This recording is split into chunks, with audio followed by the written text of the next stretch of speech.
24 सितंबर 2025 को कांग्रेस नेता राहुल गांधी का एक 3 मिनट 54 सेकंड का वीडियो सोशल मीडिया पर तेजी से वायरल हो रहा है। वीडियो में राहुल गांधी ने 12 महत्वपूर्ण मुद्दों पर अपनी स्पष्ट और सीधी राय रखी, जो जनता के बीच चर्चा का विषय बन गई है। वीडियो में राहुल गांधी ने वीजा, जीएसटी और चीन के मुद्दों पर अपनी बात रखते हुए सरकार की नीतियों पर कटाक्ष किया। उन्होंने कहा कि अर्थव्यवस्था की स्थिति सुधार की मांग करती है और कोविड-19 के दौरान सरकार की तैयारियों में कमी रही। राहुल गांधी ने अडानी समूह से जुड़े विवादों, पीएम कार्स फंड और चुनाव आयोग में कथित धोखाधड़ी पर भी सवाल उठाए। उन्होंने कृषि कानूनों, अमेरिका के टैरिफ नीति और सफेद सौदे पर केंद्र की आलोचना की। इसके अलावा उन्होंने मौद्रिक नीति, इलेक्टोरल बॉन्ड्स और नोटबंदी पर भी अपनी राय रखी। कांग्रेस नेता के इस वीडियो ने राजनीतिक और आर्थिक मुद्दों पर तीखी बहस छेड़ दी है। विशेषज्ञों का कहना है कि यह वीडियो अगले चुनावी माहौल में राजनीतिक विमर्श को प्रभावित कर सकता है। सोशल मीडिया पर इस वीडियो को लाखों बार देखा और शेयर किया जा चुका है और जनता की प्रतिक्रिया मिश्रित है। राजनीतिक विश्लेषकों के अनुसार राहुल गांधी की इस शॉर्ट स्पीच श्रृंखला ने सरकार की नीतियों और फैसलों पर व्यापक ध्यान आकर्षित किया है।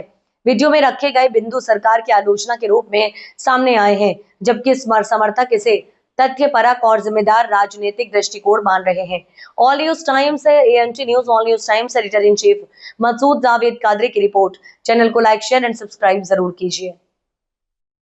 डिमोनेटाइजेशन क्या है, किसको इससे फायदा मिला, किसकी मदद हो रही है, किसका नुकसान हो रहा है और ये क्यों किया गया है, ये मैं आपको बता रहा हूं। हिंदुस्तान का हिस्ट्री का सबसे बड़ा स्कैम है।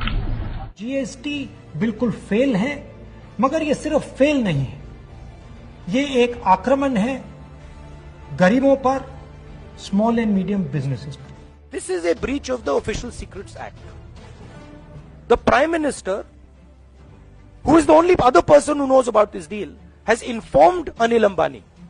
The Prime Minister is acting as Mr. Anil Ambani's middleman. देखिए, जो मैंने कोविड ऐप के बारे में बोला वही पीएम फंड के बारे में बोल रहा हूं। उसकी ऑडिटिंग होनी चाहिए, क्लियर होना चाहिए किसने पैसा दिया, कितना पैसा दिया और किसको दिया। आप क्लियर कर दीजिए, ऑडिट कर दीजिए, कोई प्रॉब्लम नहीं। The result is that the lockdown in India is not going to do the job that it was supposed to do. And I am confident that you will now see an increase in the disease profile. Instead of seeing a collapse of the disease, you will now begin to see, as the lockdown opens, an increase in the disease profile. The single biggest strategic goal of India's foreign policy has been to keep Pakistan and China separate. This is fundamental for India. And what you have done is you have brought them together.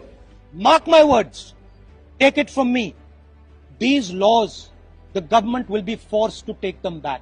BJP की सरकार ने असंगठित अर्थव्यवस्था पर आक्रमण किया है और आपको गुलाम बनाने की कोशिश की जा रही है। जिस दिन इनफॉर्मल सेक्टर खत्म हो गया, नष्ट हो गया, उस दिन हिंदुस्तान रोजगार पैदा नहीं कर पाएगा।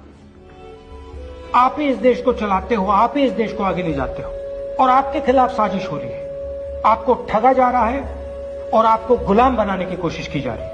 अदानी जैसे लोग हैं जिनकी आंख आपकी जमीन पर, आपके जंगल पर और आपके जल पर है, और ये नरेंद्र मोदी जी के खास मित्र हैं। जो भी कॉन्ट्रैक्ट हिंदुस्तान की सरकार देती है, जिस भी कंपनी को देती है, उसका इलेक्टोरल बॉन्ड्स के माध्यम से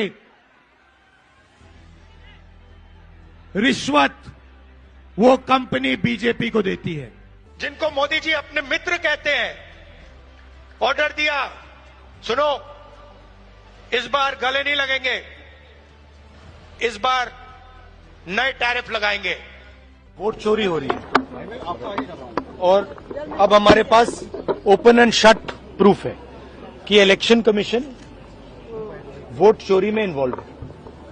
और मैं लाइटली नहीं बोल रहा हूं, मैं 100% प्रूफ के साथ बोल रहा हूं, ठीक है। और आप सबको पता लग जाएगा, जैसे ही हमने ये रिलीज किया, पूरे देश को पता लग जाएगा कि इलेक्शन कमीशन वोटर चोरी करा रहा है। मुझे कहते हैं सही बात बोलने के लिए माफी मांगू, भाइयों और बहनों, मेरा नाम राहुल सावरकर नहीं है, मेरा नाम राहुल गांधी है। मैं सच्चाई के लिए कभी माफी नहीं मांगूंगा, मर जाऊंगा मगर माफी नहीं मांगूंगा।